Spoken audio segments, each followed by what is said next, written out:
Badan Meteorologi, Klimatologi dan Geofisika atau BMKG menyampaikan pandangan iklim tahun 2023. Menurut BMKG, sepanjang tahun 2023, gangguan iklim dari Samudra Pasifik yaitu ENSO diperkirakan berada pada fase netral. Tidak terjadi La Nina yang merupakan pemicu anomali iklim basah maupun El Nino yang merupakan pemicu anomali iklim kering. Demikian juga dengan fenomena Indian Ocean Dipole atau IOD yang merupakan gangguan iklim dari Samudra Hindia diprediksi akan berada pada fase netral pada tahun 2023. Meski demikian, BMKG tetap mewanti-wanti semua pihak untuk bersiap menghadapi terjangan bencana hidrometeorologi akibat curah hujan tahun 2023. Tahun ini, curah hujan diperkirakan melebihi rata-ratanya atau melebihi batas normalnya di sebagian wilayah Indonesia. Bahkan juga tetap perlu waspada dan siaga terhadap peningkatan potensi kekeringan dan karhutla di beberapa wilayah rawan. Walaupun secara umum curah hujan diprediksikan berada dekat dengan kondisi normal, terdapat daerah yang diprediksi mengalami hujan tahunan di atas normal, yaitu sebagian Jambi, Jawa Barat, Jawa Timur, Kalimantan Timur, Bali, NTB, dan Sulawesi Tengah. Sementara, daerah yang diprediksi mengalami hujan tahunan di bawah normal adalah sebagian kecil Papua Barat dan sebagian kecil Papua.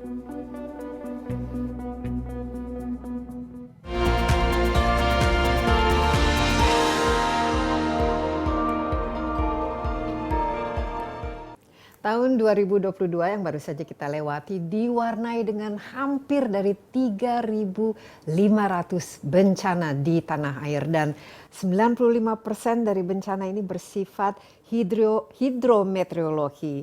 Jadi yang berkaitan dengan cuaca ekstrim. Kita melihat begitu banyak ya banjir terjadi, longsor, hujan yang begitu deras, angin topan dan lain sebagainya. Nah, bagaimana? Untuk tahun 2023 ini tentu saja apapun informasi yang berkaitan dengan cuaca ya sangat penting kita dapatin secara akurat dan secara ya real ya aktual sehingga masyarakat pun bisa disiapkan ya dan bisa pemerintah juga bisa memitigasi bila akan terjadi misalnya bencana dan lain sebagainya. Dan juga tentu saja supaya kita semua itu tidak bingung ya, apalagi berita-berita mengenai cuaca ekstrim itu tentu saja cukup menakutkan dan kita harus terus siap dan kita harus memiliki informasi yang akurat. Untuk itu saya sudah berada di kantor BMKG, Badan Meteorologi, Klimatologi dan Geofisika, berbicara langsung dengan Kepala BMKG, Ibu Dwi Korita Karnawati, dan kita sudah cukup sering ya kalau Insight with Desi Anwar ini paling rajin. Terima kasih bertemu Mbak dengan Desi. Bu Rita, apa kabar Bu Rita? Alhamdulillah kabar baik, semoga Mbak Desi dan seluruh tim CNN juga baik, sehat, semangat semua. Terima kasih banyak ya, dan ini tahun baru ya, tahun 2023 baru, tentu semangat saja penuh baru dengan harapan. Harapan baru. Kalau kita lihat menutup tahun 2022, bicara mengenai kondisi cuaca di Indonesia ini, apa kira-kira wrap up-nya, highlights yang paling penting untuk kita ketahui, Bu Rita? Betul, 2022 kita di Indonesia ini masih dipengaruhi oleh La Nina yang berdampak pada peningkatan curah hujan bulanan. Jadi bahkan mulai 2021, 2020, 2021 hingga 2022. La Nina, jadi 3 tahun ya kita? 3 tahun berturut-turut itu La Nina. Nah, di akhir 2022 La Nina semakin melemah. Dan kami memprediksi nanti berangsur semakin lemah, akhirnya di sekitar pertengahan tahun 2023 saat ini akan menjadi netral. Iya, akan menjadi netral. Jadi setelah hampir 3 tahun, tapi sebelumnya mungkin bisa refresh lagi Bu Rita. La Nina itu apa dan bedanya dengan El Nino. Nah, itu yang harus kita ini tiap tahun mungkin kita bicara mengenai tapi harus diulang lagi apa perbedaannya dan apa dampaknya. Betul sekali. Jadi La Nina adalah anomali iklim yang dikontrol oleh kondisi suhu muka air laut di Samudra Pasifik bagian ekuator tengah ekuator ya, di bagian ekuator. Nah, di situ suhu muka air laut di Samudra Pasifik relatif lebih dingin daripada suhu muka air laut di Kepulauan Indonesia. Jadi muka air laut kita lebih hangat. Saat itu perbedaan tertinggi mencapai jadi suhu di Indonesia ini mencapai 29 derajat Celcius muka air lautnya. Nah, karena perbedaan suhu ini terjadilah perbedaan tekanan udara antara dua samudra tersebut, antara Samudra Pasifik dengan Kepulauan Indonesia. Sehingga dampaknya apa yang kita rasakan? Nah, dampaknya terjadi aliran massa udara basah dari Samudra Pasifik menuju ke Kepulauan Indonesia. Aliran massa udara basah ini berdampak meningkatkan kelembapan di wilayah Kepulauan Indonesia dan mengintensifkan pembentukan awan-awan hujan karena di sini lebih panas. Dan akibatnya adalah curah hujan menjadi meningkat, bahkan saat itu ekstrimnya tuh sampai 100% peningkatannya. Ya, kita rasakan 70, ini 2022 ini hujannya begitu lebat dan 20 sampai 2022. Jadi ada peningkatan curah hujan. Kalau dari segi volume hujan yang turun pada tahun 2022 ini ada ya, datanya Bu Rita yang bisa kita. Nah, sebenarnya La Nina itu kan diawali jadi akhir 2019 awal 2020. Saat itu intensitas hujan tertinggi di DKI mencapai 377 mm hanya dalam 24 jam. Yang seharusnya turun dalam 1 bulan lebih. Nah, karena ada pengaruh La Nina tersebut plus ada tambahan seruak udara dingin dari dataran tinggi di Asia. Nah, kemudian di beberapa wilayah curah hujan juga mencapai lebih dari 150 mm. Kejadian ekstrim yang lebih dari 150 mm itu sering terjadi di tahun-tahun 3 tahun tersebut. Wow, jadi di luar dari normal, tapi sehingga menjadi normal ya sebenarnya. Sekarang insya Allah ini berangsur menuju normal. Normal itu berapa yang wajarnya lah supaya ya, hujan kan perlu kan, ya, kita menginginkan kan. Jadi normal itu kami anggap rata-rata curah hujan selama 10 tahun terakhir itu di rata-rata seperti itu. Jadi bervariasi untuk setiap wilayah kan memang kondisinya ada yang rata-rata katakan tiap bulannya 150 mm, tapi ada wilayah tertentu tiap bulannya mempunyai kenormalan masing-masing. Dan ini 3 tahun yang terakhir tadi di atas kenormalan masing-masing wilayah tadi. Oke, tapi masuk tahun 2023 ini kita sudah akan kembali ke normal yang biasa. Iya. Oke. Jadi good news-nya, berita baiknya adalah insya Allah bencana hidrometeorologi basah meskipun masih tetap terjadi, semoga tidak sesering di 3 tahun itu. Tetapi peluang untuk bencana hidrometeorologi kering, misalnya karhutla kekeringan, itu menjadi kebakaran hutan, itu menjadi meningkat dibandingkan 3 tahun terakhir. Oke, jadi ini pengaruh mungkin masuk setelah La Nina kita akan mengalami El Nino atau kemudian jadi perlu waktu, tidak seketika berubah menjadi El Nino, tapi ada waktu transisi ya, jadi netral lebih dahulu, katakan tahun ini netral, nanti berangsur-angsur akan keseimbangan. Menuju keseimbangannya kan menjadi El Nino. Seperti dulu tahun 2015-16 El Nino. Kemudian keseimbangan ini akhirnya kita mengalami La Nina itu tahun 2020 sampai sekarang sudah mulai akhir. Jadi mungkin kita ingat kalau La Nina itu si gadis kecil kayak gadis kecil itu dampaknya lebih dingin, suhunya saya ingat ya waktu tahun baru kemarin itu Jakarta aja bahkan lumayan ya suhunya tuh terasa adem gitu ya, dan bahkan yang biasanya kita merasa panas tapi merasa lumayan sejuk, tapi sekarang sudah mulai panas lagi, mulai ini lembab lagi.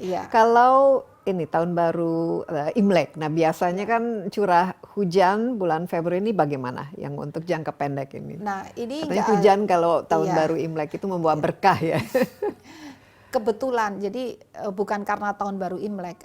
kebetulan di Indonesia ini sering terjadi atau memang selalu karena angin monsun dari Asia itu kan datangnya November sampai April ya. Jadi itu angin yang membawa hujan. Jadi sering terjadi hujan tuh di bulan-bulan itu ini. mulai. Puncak, nah puncaknya itu antara Desember, Januari dan di beberapa wilayah Februari. Jadi memang tiap tahun itu terulang musim hujan, bahkan puncaknya tuh bisa terjadi di Februari. Oke, jadi kita masih was-was ya puncaknya bulan Februari. Nah, tapi di mana saja? Iya. Ini kan Indonesia kan dari Sabang Luas, sampai ya. Merauke cukup luas Iya. dan masing-masing wilayah juga punya Akan tadi punya keunikan ya keunikan perbedaan. masing. Bagaimana pemetaan wilayah-wilayah yang khusus nanti harus menghadapi, ya kita harapkan bukan bencana lah, tapi curah hujan yang jauh lebih tinggi. Nah, iya betul. Ini kami ada data, mohon maaf, ada catatan ini ya. Misalnya untuk Februari curah hujan tinggi itu kriterianya lebih dari 300 mm dalam 1 bulan. Nah itu antara lain di sebagian besar Jawa. Jadi Jawa ini masih harus waspada dengan hujan atau Ini seluruh bencana. Jawa Barat sampai Sebagian Jawa Timur, besar, sebagian terutama besar. Jawa Barat, Jawa Tengah. Bahkan Jawa Timur juga bisa Iya. ya. Ini sebagian besar ya. Jadi sebulan bisa di atas 300 mm Di atas ya. itu bisa. Kalau bulan Februari itu selain Jawa, Bali, kemudian sebagian besar, sebagian Nusa Tenggara, Barat dan Timur, sebagian Kalimantan Barat, bagian utara, sebagian kecil Kalimantan Tengah, sebagian Kalimantan Timur, kemudian sebagian Kalimantan Utara, Sulawesi Selatan, saya ulangi, Sulawesi Selatan bagian selatan, dan sebagian Papua Barat dan sebagian Papua. Ini rinci Itu. sekali, tapi kalau saya mendengar ini praktis seluruh Indonesia Iya, ini sama akan aja seluruh sama saja Indonesia. seluruh Indonesia. Memang. Jadi Iya kan, sampai Maret lah intinya ya. curah hujan di atas normal. Enggak, ya. sampai Mei. Sampai Mei ya. Ini sampai kami Mei. prediksinya sampai, mohon maaf, bukan Mei, tapi justru Juni. Juni masih ada curah ada hujan di atas bagian. 300, di atas 300 mm per bulan. Ini kalau Juni hanya di sebagian wilayah Indonesia, sebagian kecil, yaitu di Sulawesi Selatan bagian timur, sebagian Maluku, dan sebagian Papua Barat dan sebagian Papua. Oke, ini informasi yang penting karena biasanya kalau curah hujan di atas 300 mili ya tentu saja khususnya daerah yang rawan misalnya banjir, longsor, banjir bandang. Nah, apalagi di tempat-tempat pemukiman yang sangat padat. Nah, mungkin apa Bu Rita yang harus kita waspadai? Apa yang harus dilakukan? Pertama masyarakat dalam bersiap-siap. Ya, jadi satu menjaga lingkungan, jangan membuang sampah sembarangan. Biasanya yang sering terjadi itu drainase itu tersumbat. Lereng-lereng agar tidak longsor sudah dibuatkan drainase pipa-pipa. Ini harus diperhatikan jangan sampai tersumbat. Nanti air yang tidak bisa mengalir akan menjebol dinding dan longsor. Juga di bantaran sungai, jangan untuk membuang sampah, ini akan mengakibatkan penyumbatan. Jadi mohon untuk jaga lingkungan, kemudian juga terus saja melakukan penghijauan. Ini peran pohon ini sangat penting. Harus menanam justru, bukan bukan menebang. Di lereng-lereng Ya, yang di bukit ya. jangan menebang. Dan juga ini biasanya dengan PUPR dan pemerintah daerah ini ada pengerukan. Kanal-kanal yang sudah banyak endapan ini dikeruk itu biar kapasitasnya, daya tampungnya bertambah. Nah, dan juga ini terus memonitor perkembangan cuaca yang disampaikan oleh BMKG agar kita bisa membudayakan untuk beradaptasi terhadap cuaca. Akurasi mendekati 90%, jadi sekitar 87-89 itu. Dan akurasi itu ternyata sama dengan negara lain. Kita pikir Indonesia ini kurang akurat. Saya baru pernah dengan rekan Amerika, rekan UK. Ya memang begitu, namanya cuaca nggak ada yang akurat 100%. Di mana-mana kurang lebih sama. Jadi yang membedakan adalah intensitasnya, ya, dan rasa kenyamanan kita. Biasanya kemarau pasti nanti ada hujan, masih bisa cocok tanam. Tiba-tiba nggak bisa sekarang. Tiba-tiba kering, nggak ada air.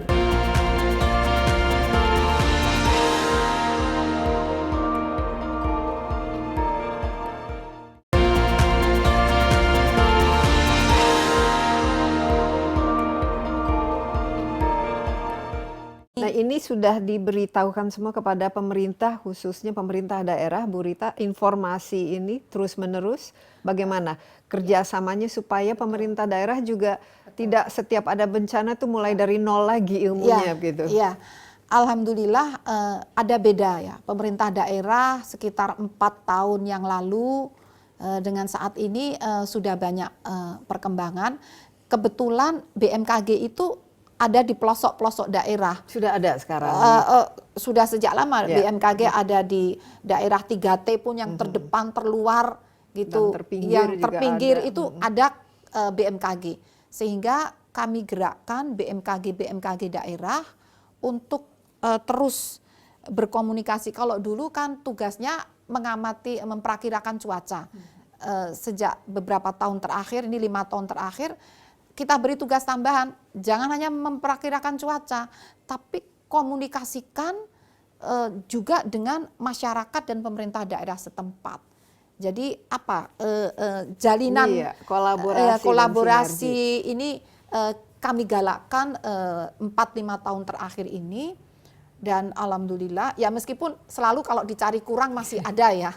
Ya namanya tidak bisa 100%, tapi informasi itu ada. Improve ya. Dan pemerintah daerah khususnya di bagian yang titik-titik rawan ini mereka cukup tanggap dalam untuk persiapan untuk memitigasi maupun yang tadi misalnya sungai-sungai yang harus dikeruk atau sungai yang harus dibersihkan dari sampah dan juga penghijauan ini sudah Bu Rita cukup tanggap karena informasi tanpa ada follow up kan juga tidak terlalu berguna. Minimal dengan informasi kami pemerintah daerah mengeluarkan surat keputusan gubernur atau bupati mengatakan siaga atau waspada bencana hidrometeorologi. Dengan surat keputusan itu yang menggerakkan pihak-pihak terkait, misalnya dengan PUPR untuk melakukan pengerukan, karena pemerintah daerah biasanya terus bekerja sama dengan PUPR, tidak sendiri untuk dinas terkait, karena fasilitasnya kan juga dari pemerintah juga yang mereka. Jadi biasanya langkah awal itu kepedulian adalah dengan pernyataan bahwa harus siaga, seperti kemarin ini siaga atau darurat bencana hidrometeorologi. Bahkan misalnya seperti Jawa Barat itu selama beberapa bulan sejak awal musim hujan itu sudah keluar surat ini. DKI juga sudah, Jawa Tengah juga sudah apa, jadi kayaknya menular begitu. Ya harus, karena ini kan sangat berpengaruh kepada menular.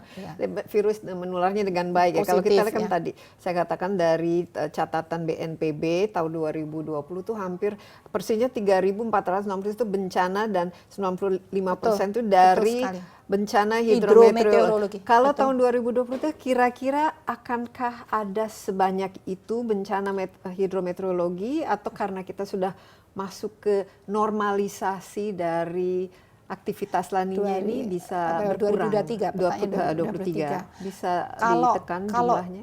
Kalau dari segi bencana hidrometeorologi basah harusnya berkurang. Harusnya berkurang. Karena curah hujannya relatif menjadi menurun dibandingkan 3 tahun terakhir. Harusnya. Tapi kita lihat nanti faktanya. Namun kalau bencana hidrometeorologi kering, kami khawatir kalau kita tidak siaga itu akan meningkat karena keringnya dan suhu juga semakin meningkat dan curah hujan semakin menurun. Dikhawatirkan di musim kemarau itu peluang terjadinya kekeringan dan kebakaran lahan hutan itu mendekati seperti tahun 2019. Oh iya, dan itu kan pernah kan mendekati seperti itu. Iya, dan itu bahayanya sangat berbeda lagi dan perlu mitigasi yang khusus ya.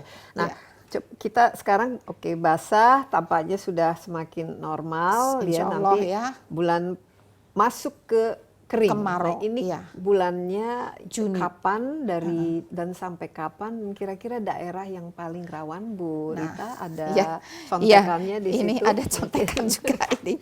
Jadi Juni, sebelum masuk ke Juni, Februari, dikala sebagian besar wilayah Indonesia ini musim hujan, mengalami banjir, longsor dan sebagainya, justru di wilayah Riau dan sebagian Sumatera Utara ini justru mengalami kemarau.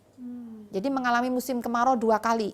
Tidak hanya pertengahan tahun tapi juga awal tahun Februari. Jadi sekarang ini justru kemarau di Riau dan di Februari Sumatera. nanti. Jadi ini akan mendekati itu. Ya. Poinnya adalah karhutla biasanya ini terjadi. Ya, jadi Nah, ini yang harus mulai diantisipasi. kebakaran. Nah, di sini apalagi kalau di daerah yang istilahnya masyarakatnya atau di situ ada pertanian, perkebunan yang suka ya, membakar butuh air, lahan dan lain sebagainya harus pindah ya. Harus apa ya, kita sama-sama menjagalah jangan terlalu mudah menyulut api gitu ya. Misalnya jalan sambil buang puntung itu jangan, karena itu bulan-bulan berisiko untuk mudah mengalami kebakaran lahan. Iya, jadi jangan membuka lahan dengan membakar lahan.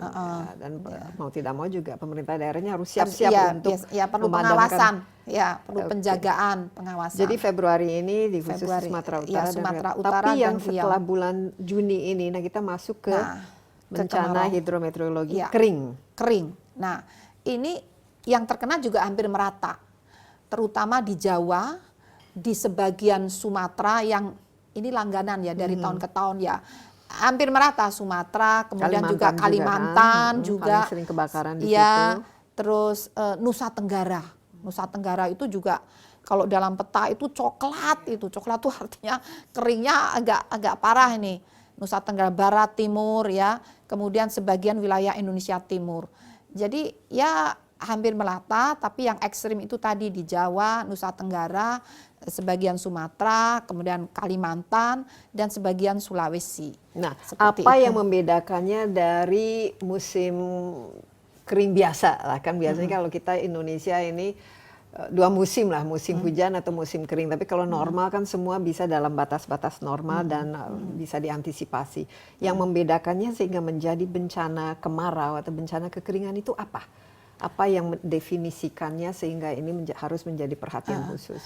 Khusus untuk tahun 2023 yang membuat kami mengingatkan agar lebih waspada. Kita ini sudah terbiasa 3 tahun mengalami musim kemarau basah. Musim kemarau tapi basah. Basah. Itu karena El Nino, karena La Nina, tadi. La Nina.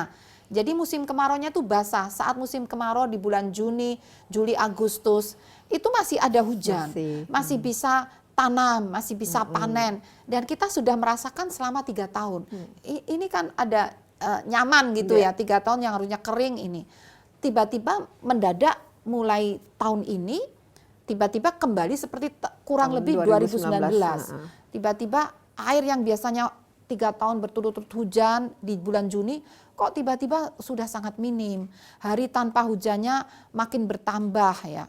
Sudah lebih dari 30 hari misalnya, bahkan sampai ada yang 60 hari lebih, artinya selama 3 bulan berturut-turut tidak ada hujan. Bahkan ada wilayah yang bisa sampai 4 bulan, 6 bulan tidak ada hujan. Waduh, ini pasti sangat berdampak, apalagi daerah pertanian. Ya, pertanian. Nah, itu terutama di Nusa Tenggara, bahkan di Jawa, Jawa Timur, Jawa Tengah, Jawa Barat, terutama Jawa Tengah, Jawa Barat, Jawa Tengah dan Jawa Timur, lalu Nusa Tenggara, sebagian Bali. Nah, jadi yang membedakan adalah intensitasnya, ya, dan rasa kenyamanan kita biasanya kemarau pasti nanti ada hujan, masih bisa cocok tanam. Tiba-tiba nggak bisa sekarang. Tiba-tiba kering, nggak ada air. Ini sudah diinformasikan kepada khususnya daerah-daerah yang menjadi lumbung bagi kita pertanian, kan tidak mungkin dong kalau ini sangat akan berdampak terhadap produktivitas dari pertanian kita ya. Apa yang harus kita waspadai, persiapan apa baik masyarakat maupun pemerintah daerah siapkanlah, terapkan pada masa-masa bencana kering ini. Betul. Jadi di bulan awal November kami mengeluarkan climate outlook, pandangan iklim tahun 2023. Proyeksi proyeksi tahun 2023 kami sebarkan ke para gubernur, pimpinan daerah, dan kami monitor beliau-beliau melanjutkan ke kabupaten. Ya. Apa bunyi dari climate outlook ini? Ya, perkiraan ini tadi antara lain bahwa La Nina semakin melemah menjadi netral, namun kemudian artinya intensitas hujan semakin berkurang, kemarau diprediksi akan relatif lebih lama, kering, lebih kering itu. Tapi kami harus mengulang lagi. Semacam itu kan tidak bisa hanya sekali. Iya. Kami ini dalam proses mengulang mengingatkan kembali, dan di dalam beberapa pertemuan, kunjungan daerah, kami langsung sampaikan langsung ke gubernurnya. Itu tapi sekali lagi tetap harus diulang-ulang ya. Apa feedbacknya? Apakah mereka, oh ya ini sudah harus disiapkan misalnya kalau tidak ada hujan? Ada yang sudah mulai memikirkan semacam itu ya, persiapan, tapi mari kita lihat nanti bagaimana ya, karena Iya, jangan sampai ini menjadi bencana yang istilahnya multiplier effect-nya banyak gitu. Karena kalau kekeringan harus berarti dini. ya ada kekurangan air, Iya, dan peternak juga bisa jadi Iya. terdampak, pertanian, Betul. kita juga perkebunan, dan Betul. ini ya kehidupan masyarakat menjadi. Betul sekali, dan strategi yang kami sarankan adalah sebelum berakhir musim hujan. Jadi saat musim hujan ini adalah tampungan atau tandon-tandon air atau embung-embung. Intinya tuh air hujan tuh jangan dibiarkan langsung lari ke sungai, ke laut. Jadi itu kita ditabung agar nanti di musim kemarau itu menjadi tabungan untuk bisa berbagai kepentingan, tidak hanya air minum tapi juga untuk pertanian. Nah, jadi konsepnya adalah memanen air hujan di saat musim hujan saat ini, itu dipanen. Dan juga di lahan gambut ini juga sudah ada badan restorasi gambut itu ada. Nah, BRG. beliau sangat concern, bahkan sudah ada teknologi yang beliau terapkan, bagaimana membasahi lahan gambut sebelum musim kering. Akumulasi hujan yang jumlahnya kurang lebih sama itu turunnya hanya dalam beberapa hari atau beberapa bulan. Jadi katakan hujan 1 bulan turun dalam 1 hari. Nah itu kejadiannya, itu yang dikatakan ekstrim. Jadi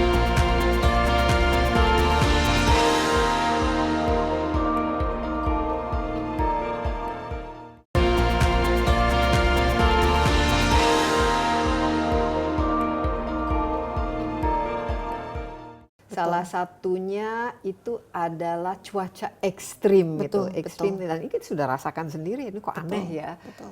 Dan apalagi bukan di Indonesia saja, tapi di seluruh dunia. Seluruh dunia, global. Kita lihat di Amerika misalnya, wah, yang biasanya musim dingin mungkin -5, Jadi tapi gelombang sekarang panas. -30, -40, Oh, dingin semakin sekali, dingin, semakin dingin. sekali. Oke, ya. Tapi sehingga banyak sekali yang Iya, beku kan Iya, itu. iya. Dan sementara di Eropa misalnya salju yang biasanya di atas pegunungan Alpen itu malahan berkurang. Nah ini definisi dari cuaca ekstrim itu sebenarnya bagaimana ya?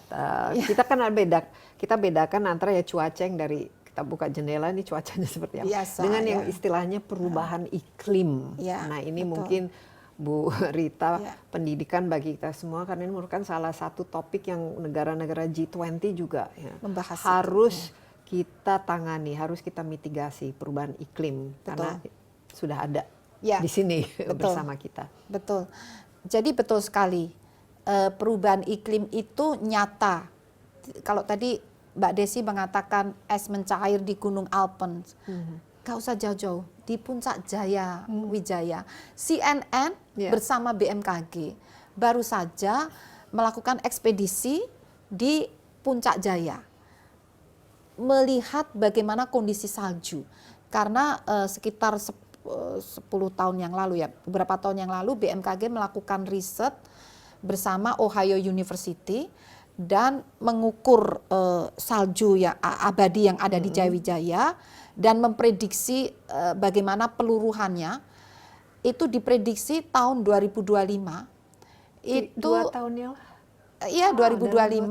2025. Ini diprediksi 2025-2026 itu sudah punah. Dan saat tahun 2022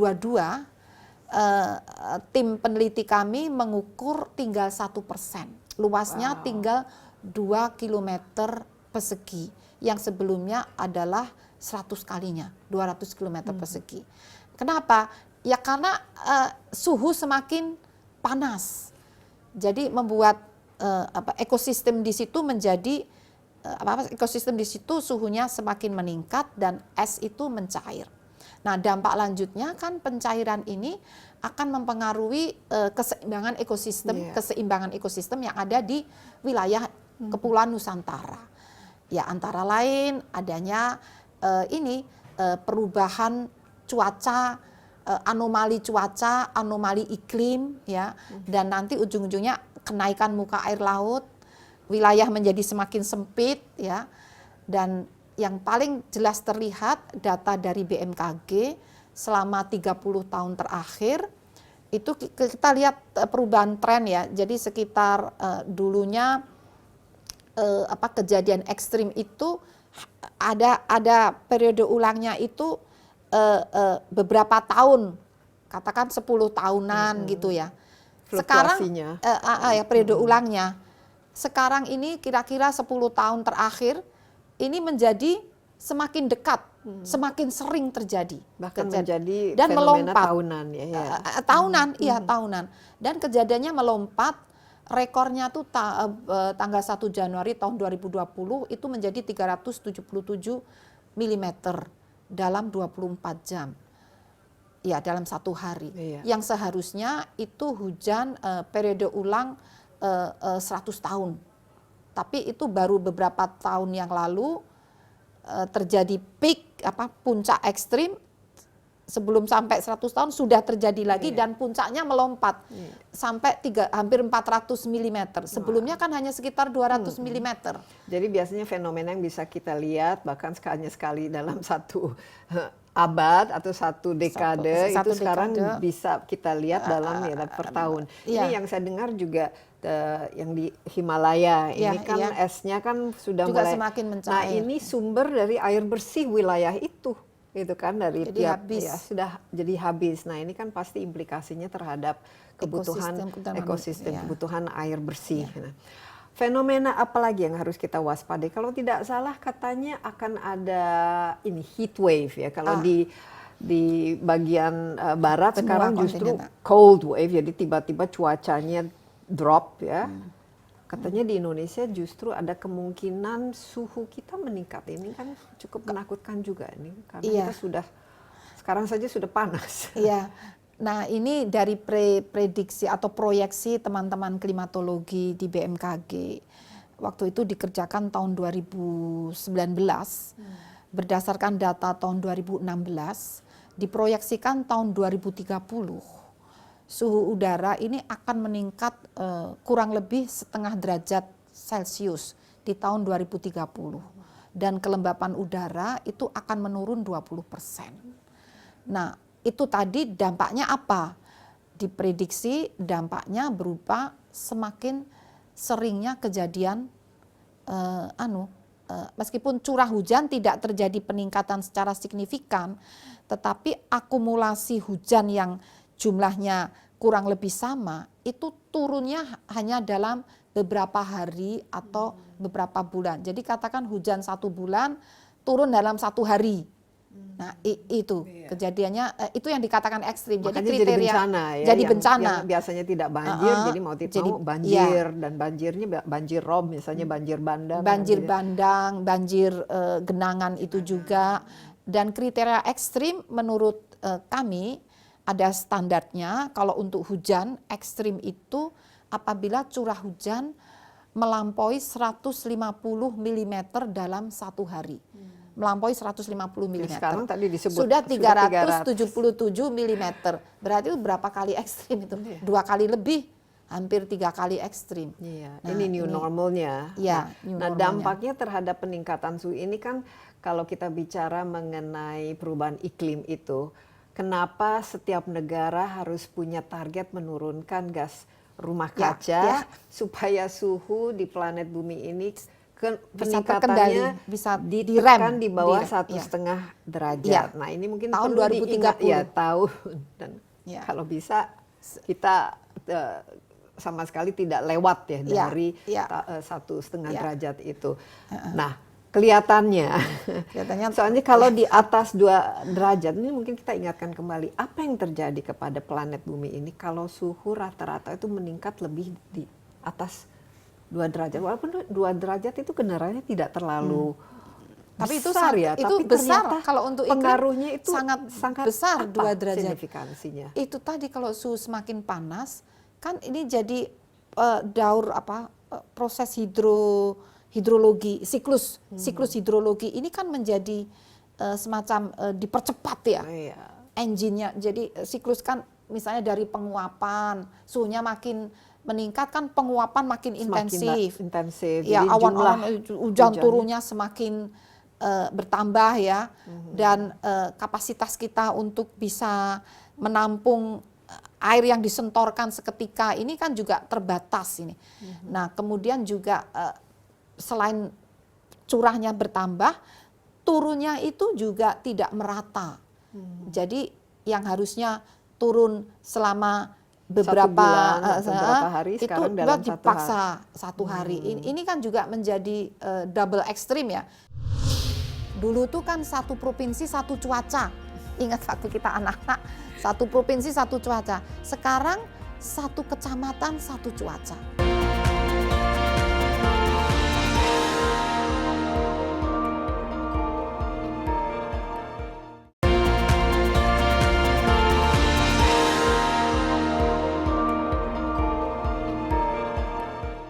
Nah, Bu Rita, bagaimana kelihatannya komitmen pemerintah? Kan kita sudah G20, katanya sudah betul-betul akan mengurangi, komit untuk mengurangi gas rumah kaca, membuat semua juga lebih ramah lingkungan. Ini apa? Karena harus betul-betul disesuaikan kan dengan kebutuhan iklim yang kita hadapi sekarang. Betul. Jadi memang yang memacu peningkatan suhu tadi adalah CO2 terutama, atau gas-gas rumah kaca itu tidak hanya CO2, ada metan, polusi udara juga. Betul. Nah, tapi terutama CO2. Sehingga komitmen pemerintah itu kan menekan agar jumlah CO2 yang dilepas itu serendah mungkin. Nah, CO2 itu dari mana? Kan antara lain kan dari pembakaran fossil fuels itu. Kalau di Indonesia juga ini dari kebakaran hutan dan juga gambut itu. Hutan, gambut, pendabangan ya, karena asimilasi dari hijau daun merubah CO2 menjadi O2 itu semakin berkurang. Nah, sehingga komitmen pemerintah Indonesia tentunya adalah penghutanan kembali. Ini penghijauan, insya Allah tidak hanya hutan, tetapi sekarang mangrove itu benar-benar digalakkan. Bahkan G20 itu mangrove, upaya Indonesia dalam ini menghutankan mangrove kembali. Ini kayaknya cukup direspek oleh karena Indonesia negara. lah satu-satunya sebenarnya yang memiliki hutan mangrove-nya, menciptakan ekosistem yang baru gitu. Betul. Selain gambut. Dan juga selain penghijauan hutan kota, hutan yang sudah gundul, itu memang penting sekali. Kemudian juga pemerintah kita kan mulai ke arah energi terbarukan ya, non fosil itu mulai digencarkan. Saya lihat kita harap lebih gencar lagi karena semoga harus ada memang komitmen secara keseluruhan kan. Betul. Jadi saya rasa itu yang harus terus dilanjutkan agar CO2 itu bisa ditekan. Kebetulan tugas BMKG itu kan memonitor bagaimana laju perkembangan CO2 di udara ambien, artinya udara yang belum tercemar. Nah, bagaimana? Nah, ini kalau sampai udara yang belum tercemar pun lajunya sudah mengkhawatirkan, itu kan berarti masih apalagi banyak daerah atau bagian yang masih belum tercemar di ada. Kami mempunyai 3 stasiun untuk pengamatan Indonesia Barat itu mungkin kapan-kapan dengan Mbak di Koto Tabang, Bukit Koto Tabang itu di hutan yang masih perawan gitu ya, hutan masih asli. Di situ kami melihat laju perkembangan CO2 ini yang awalnya di tahun 2004 itu sekitar 370 ppm. 370-an ppm. Di tahun 2021 itu mencapai, atau saat ini mencapai sekitar 410 ppm. Jadi ada peningkatan memang. Kok bisa ya? Mungkin di situ ada apa? Itu padahal itu ambien, tidak ada pencemaran. Namun justru ini kan secara Mungkin global. nular dari ya, mungkin karena menular Jadi dari secara tempat lain. ya kan terimbas dari pencemaran ini, dan stasiun semacam itu di dunia ini hanya sekitar 30-an stasiun. Satu ada di Indonesia. Nah, poinnya adalah artinya kita ini memang harus yakin bahwa CO2 itu memang benar-benar terjadi meningkat meskipun bukan di lokasi yang tercemar tapi terdampak juga. Idealnya kan justru berkurang Iya, kan. iya, tapi Kan ini sebagai indikator bahwa kita telah melakukannya dengan yang benar kan untuk mengurangi emisi. Nah, dan ini peningkatan secara global itu terjadi. Jadi rata-rata peningkatan di Indonesia sedikit di bawah rata-rata global.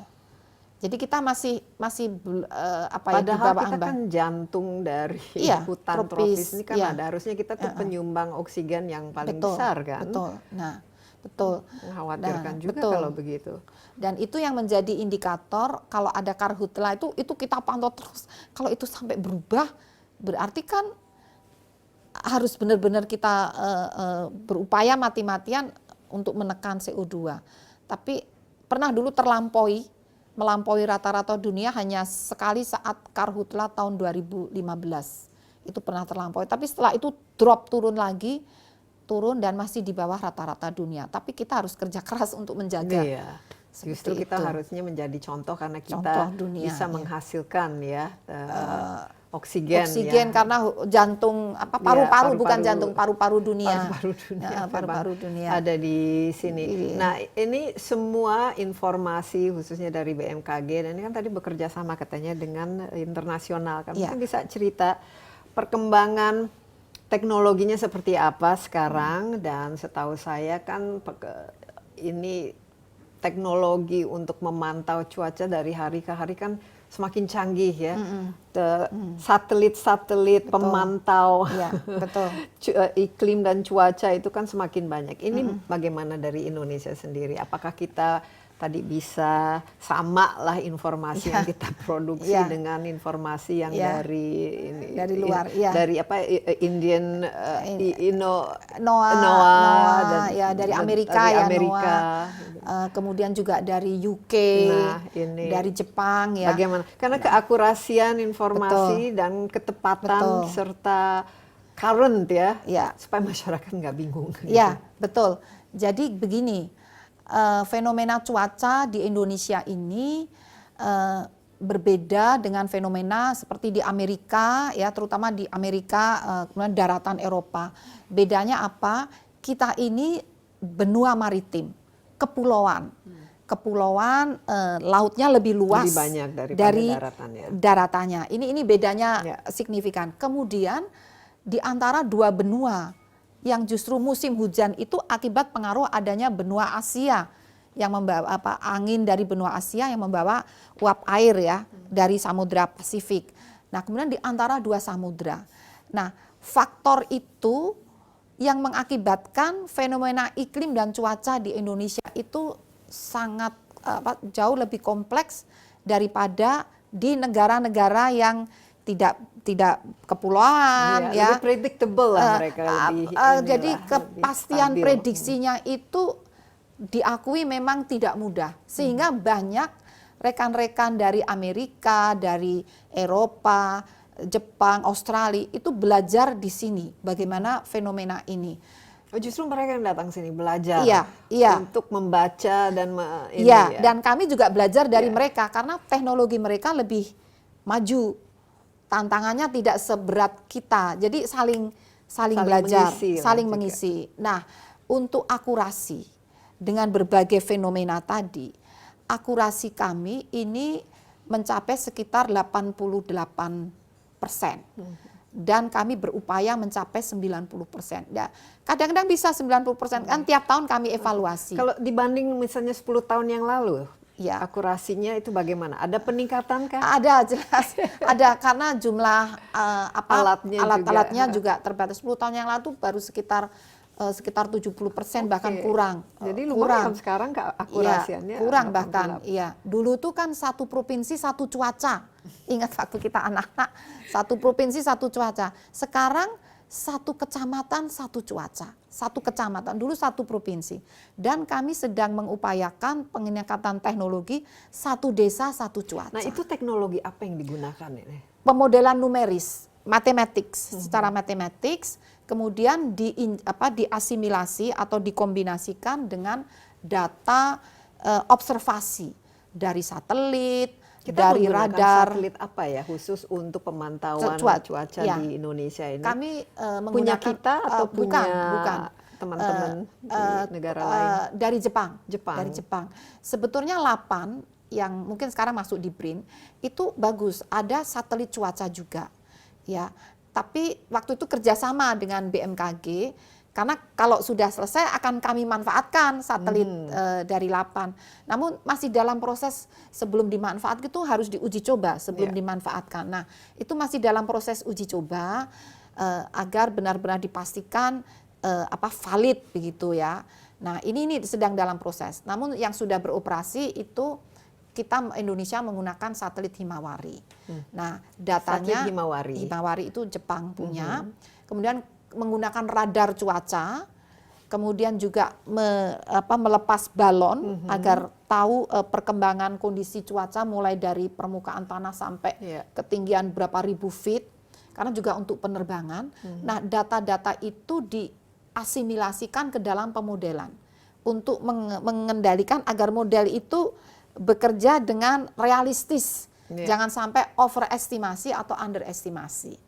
Nah, akurasinya itu antara 88-90%. Jadi ada kemungkinan meleset 10-12%. Tapi idealnya dikurangi ya. Jadi idealnya 90% itu udah menurut teman-teman di luar sana 90% itu udah hebat banget. Karena di sana pun juga sering meleset. Dia bilang, sama aja dia bilang gitu. Karena memang sulit menurut mereka, apalagi dengan perubahan iklim ini. Yang mereka begitu mengatakan drastis ya. Dan banyak sekali sekarang ya ini cuaca ekstrim dan tiba-tiba entah yang betul memang nggak ada angin, nggak ada hujan, tiba-tiba ada mendadak misalnya hujan es turun di tempat yang atau salju turun di tempat yang mungkin jarang melihat salju kan, fenomena-fenomena betul. ini. Nah, kemarin kami baru saja mengunjungi di Colorado. Mereka sudah memprediksi ini 3 hari lagi akan salju turun ekstrim. Udah siap-siap. Ternyata nggak ada yang turun.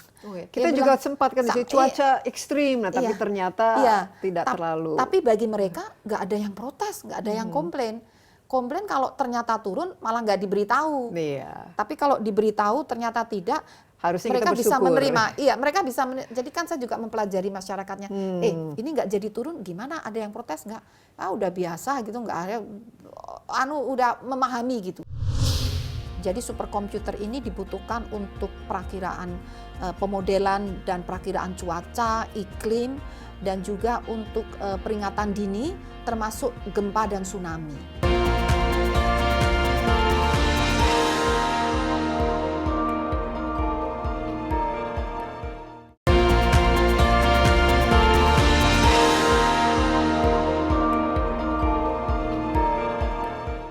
Tapi yang fenomena sekarang ini kan biasanya kita ada istilahnya rekayasa cuaca misalnya kita mau bikin event apa, Indonesia kan jago ya dalam ini. Nanti kita pakai pawang hujan atau nah, tapi kalau dari segi untuk merekayasa, untuk memitigasi secara ilmiah gitu, mungkin menabur garam. Nah, ini bagaimana dan sejauh mana bisa kita gunakan dalam memitigasi cuaca, atau hanya ini sesuatu yang harusnya kita pilih-pilih lah istilahnya kapan melakukannya?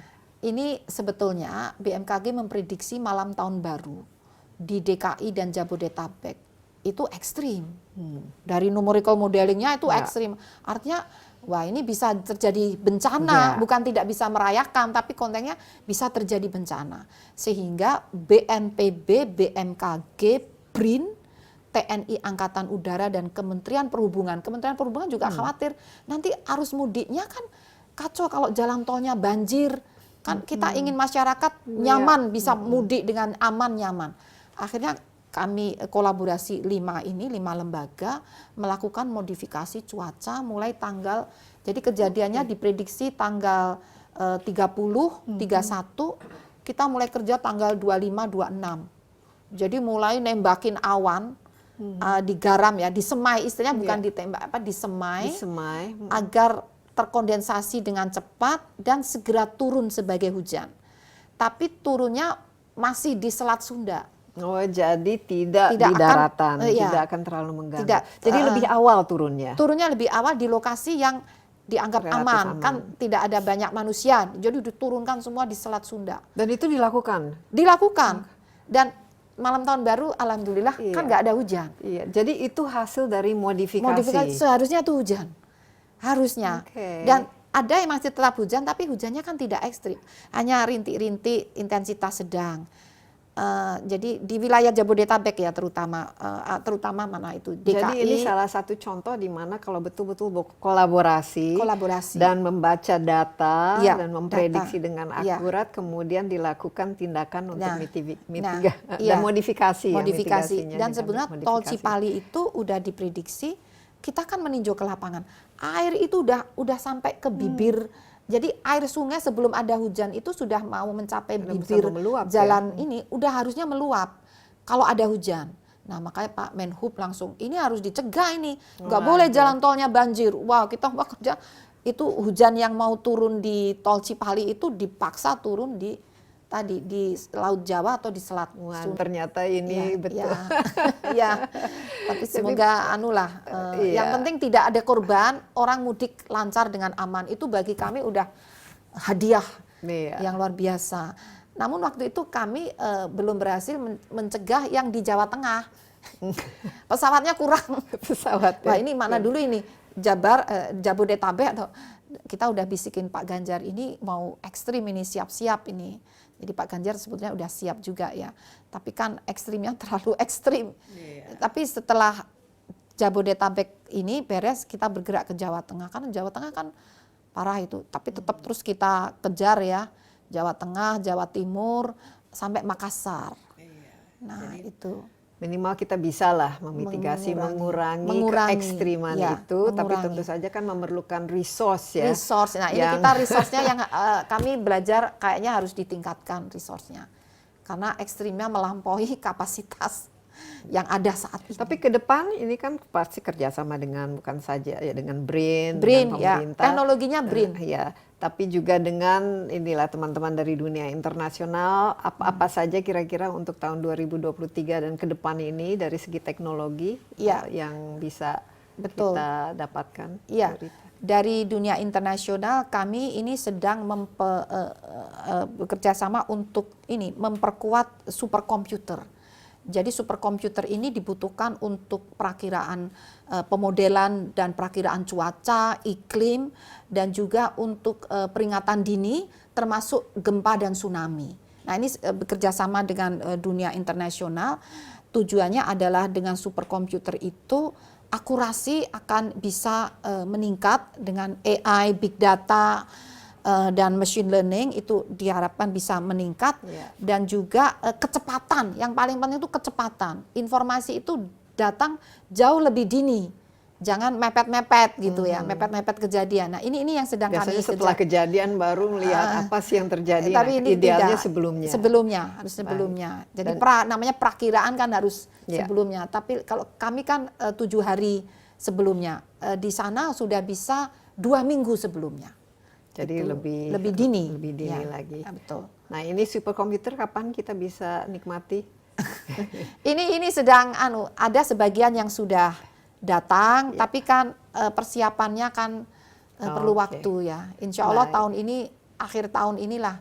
Insya Allah. Semoga.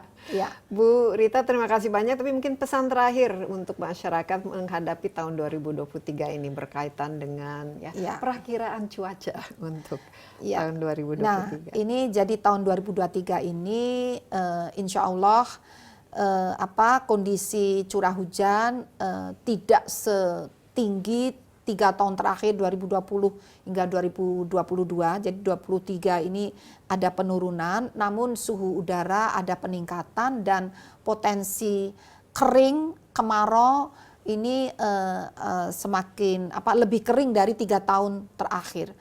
Sehingga kami mohon masyarakat untuk bersiap ya bagaimana memanfaatkan air hujan di musim hujan ini, dipanen, tampung ya, agar jangan langsung lari ke laut atau ke sungai, ke laut, sehingga saat musim kemarau nanti di bulan Juni kita bisa tidak kekurangan air. Baik. Itu ya.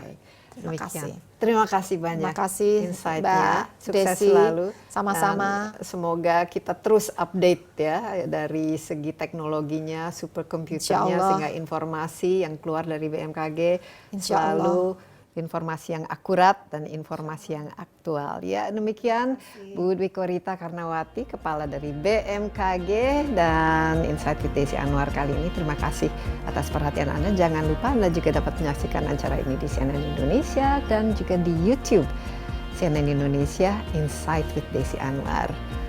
Thank you. Stay safe. Bye-bye.